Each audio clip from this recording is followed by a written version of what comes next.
first and foremost, you know, I think you love whatever music you love, right? At the end of the day. And I'm a person who I always say, like, I create honest music because at the end of the day, I'm just as big a Radiohead fan as I'm a Tribe fan. And I might sit down and really write a Radiohead song unapologetically with a say a rock and roll feel and be like, this is what I felt like today, you know? And it goes the same thing with hip hop. I don't know if like a lot of your rappers today would have been singers 10 years ago.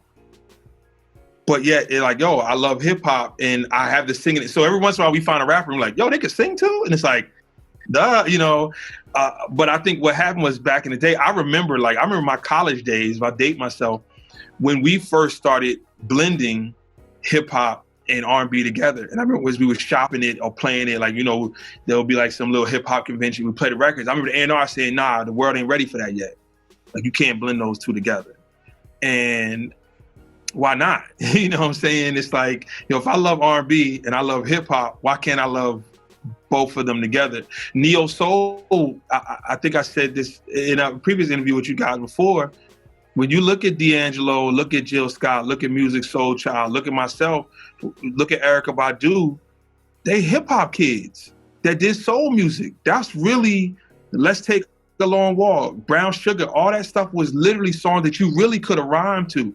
The music wasn't too different from what Al Green and what Stevie Wonder was doing. What was different was the cadence that they were singing over, because they were practically writing rhymes, but they were singing them, you know. Let me tell you about this girl. Maybe I shouldn't. I met her in Philly and her name was Brown Sugar.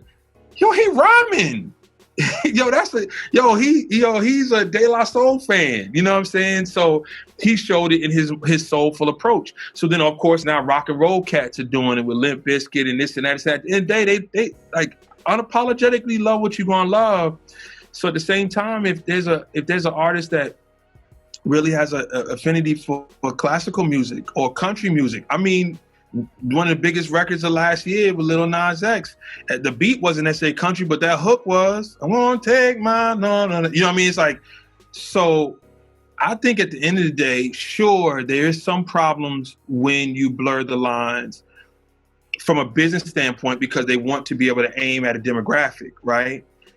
The problem we have in the music business right now, if I just keep it 100, is that everything is being aimed at a younger demographic. It's not the genre that's the problem. It's the problem that every business is saying, yo, we trying to aim for that 17-year-old while we neglecting that 28-year-old or that 35-year-old who got a pocket full of money too. And they expect, well, the 35-year-old only gonna give the money to the 17-year-old so they can go ahead and play music. But what it does is it negates out a lot of music and a lot of fan base. So when you're aiming at just one demographic, now we're only using what's worked on that demographic. So you're almost like advertising almost in like a very tunnel vision aspect. So only this type of song works for that type of person. When like, yo, why are we like neglecting this person? The beauty of like this whole, I don't want to say the beauty of the pandemic, the beauty of everybody being home right now and everybody being limited and everybody having to simplify what we're doing is it opens the playing field. I had a conversation with Jazzy Jeff the other day and he said, you know what you're not hearing much about right now? Record labels. Because what can they do? They can't do nothing right now. You know what I'm saying? So he's like, this is showing every artist, every producer, ain't nothing wrong with the record labels, but you don't need them. So before you neglect this 35-year-old person who just 5 years ago or 10 years ago used to walk in Tower Records and buy 15 albums a week after they got their paycheck, and now they sitting around going like, what am I supposed to listen to? Or that person who's really, really big into Redman, but now he got 2 kids and can't really play, you know, Redman and Wu-Tang in the house. And he like, well, what I play now? You know what I'm saying? Like, yo, listen, there's plenty of music for you to play. There's more music being made, amazing music being made right now than ever before. You just got to find it. And right now, we're in this point now where everybody's going on IG Live, every DJ's playing, and guess what you're doing? You showing them where the music at. they just got to listen. They just got to pay attention. They just got to, you guys got to see it. So for me, blur the lines, no problem. Reason why? Because, man, we all the same at the end of the day. We all in the house. You know what I mean? No matter what color, no matter what financial level you at, we all should be in the house right now. And if you love something, find it. I'm not going to frown on you because you love hip hop. I'm not going to frown on you because you love rock and roll. I'm going to say I appreciate the fact that you love what you love, and I might one day wake up and be on like, I want to listen to heavy metal. I'm listening to Suicidal Tendencies today. I'm just, just rock, you know what I mean? And the next day I feel like listening to some Roberta Flack. And if I could figure out a way to create a Roberta Flack and Suicidal Tendencies collaboration in the studio, guess what? I'm going to make it. And it might be for everybody, or it might just be for two people. Them two people gonna be like, yo, that's crazy. And I'll be satisfied with that.